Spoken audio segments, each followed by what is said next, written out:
Hello everyone, welcome to factperiment. देखिए, ऐसा कुछ टॉपिक कवर करते हुए सच में हमारा भी दिल में दर्द होता है। कभी कभी लगता है क्यों हम foreign policies, geo politics, economical growth, इन सारी चीज़ों के बारे में बात करते हैं जब देश का इंटरनल सिक्योरिटी पर ही बार बार क्वेश्चन उठ के आते हैं।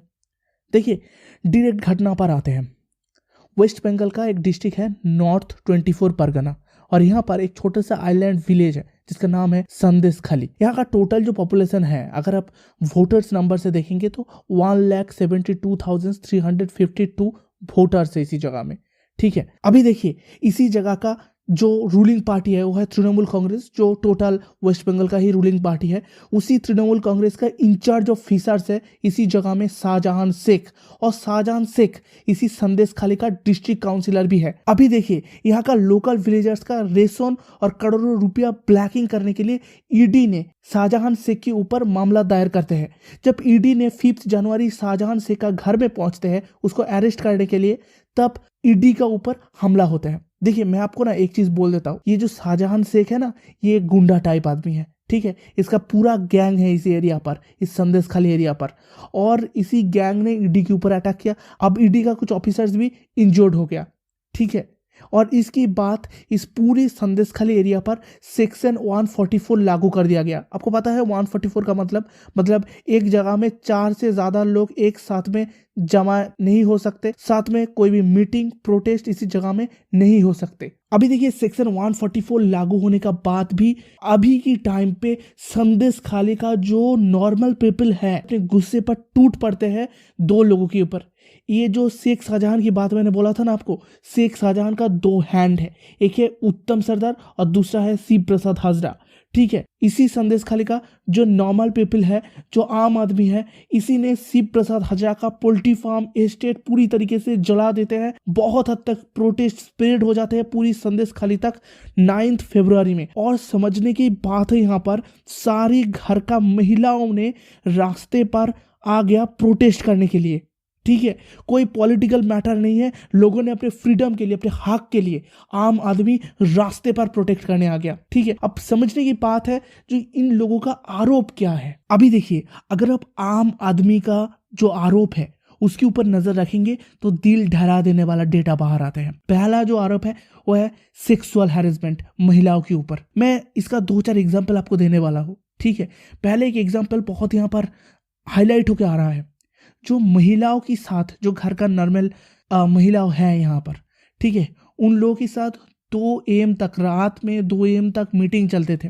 ठीक है, अगर किसी घर से महिलाओं को इसी मीटिंग पर भेजा नहीं जाता तो फिर घर के लोगों को ओपनली मारते थे इन लोगों ने।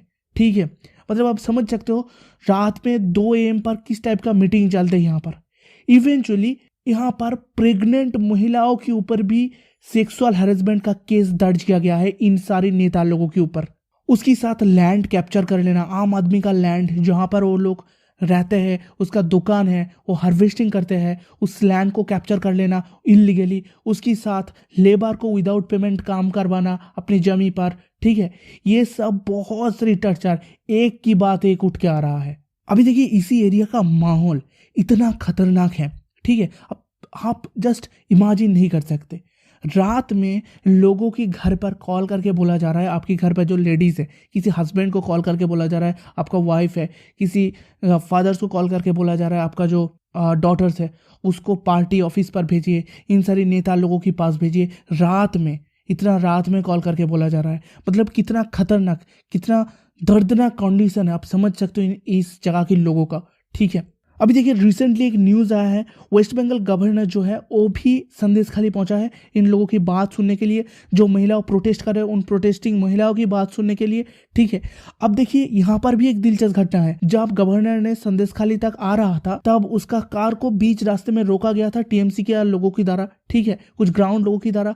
बात है, टीएमसी यहाँ पर आरोप लगा रहा है जो सेंट्रल से फंड नहीं मिलते हैं, इसीलिए गवर्नर की कार को रोका गया है। मगर सच में ये बात क्लियर है अभी की टाइम पे वेस्ट बंगाल के लोगों के सामने, जो गवर्नर को रोका गया है इसी संदेश खाली एरिया पर जो चीज़ हो रहा है उसको कवर अप देने के लिए ये बेकार का मुद्दा है। असल में इस चीज़ को कवर अप करने के लिए वेस्ट बंगाल गवर्नर का जो कार है उसको टीएमसी लीडर्स की द्वारा, टीएमसी कुछ लोकल कर्मकर्ता की द्वारा रोका गया है। देखिए, साथ में और भी एक बहुत बड़ी बात है। ठीक है, पुलिस का ऊपर भी आरोप दर्ज कर रहा है आम आदमी। ठीक है, यहाँ का लॉ एंड ऑर्डर की हालत इतना ही खराब है। अगर आम आदमी पुलिस के पास जाते हैं कोई प्रॉब्लम लेके, तो पुलिस कहते हैं आप डिस्ट्रिक्ट काउंसिलर शाहजहां शेख के पास चले जाइए, उसका 2 हैंड उत्तम सरदार और शिव प्रसाद हाजरा के पास चले जाइए, वो लोग जो डिसीजन लेगा वही फाइनल फैसला होगा। ठीक है, यहाँ का लॉ एंड ऑर्डर भी इन्हीं लोग कंट्रोल करते हैं। देखिए, लास्ट में वही क्वेश्चन उठ के आ रहा है, आजादी का 76 साल बीत चुका है, क्या भारतीय लोग, भारतीय समाज, भारतीय महिलाओं को आजादी मिला है? जहां पर एक तरफ बजट अधिवेशन पर बेटी Bachao Beti Padhao, human growth, eventually West Bengal पर कन्याश्री, लक्ष्मी भंडार, इस टाइप का प्रकल्प की बात किया जाता है, जब महिलाओं का जो बेसिक ग्रोथ है वो हो पाए। और दूसरी तरफ ऐसा भी नज़ारा मिलते हैं देखने के लिए हमारे देश पर, जहाँ पर दिन दहाड़े में महिलाओं के ऊपर टॉर्चर होता है, उन लोगों का रेप होता है, सेक्सुअल हैरेसमेंट होता है, इवेंचुअली उसका घर के लोग भी उसको प्रोटेस्ट नहीं कर पाते हैं। क्या 76 साल बाद यही आज़ादी का देश है?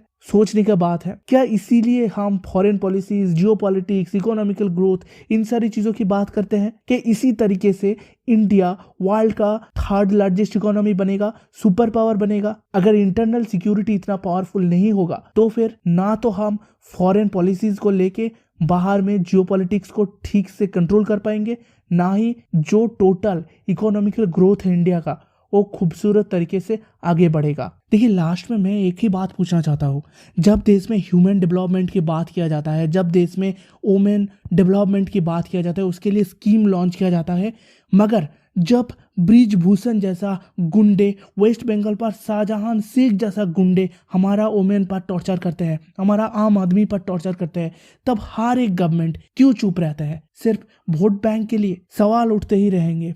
और सच में हम इतना ही कहना चाहते हैं, आज की टाइम पे संदेश खाली का पूरा आम जनता सिर्फ देश की सरकार के सामने, वो स्टेट गवर्नमेंट है, सेंट्रल गवर्नमेंट है, कोई पॉलिटिकल डिवाइडेशन नहीं है, सारी सरकार के सामने सिर्फ अपना जस्टिस चाहते हैं और अपना सेफ्टी और सिक्योरिटी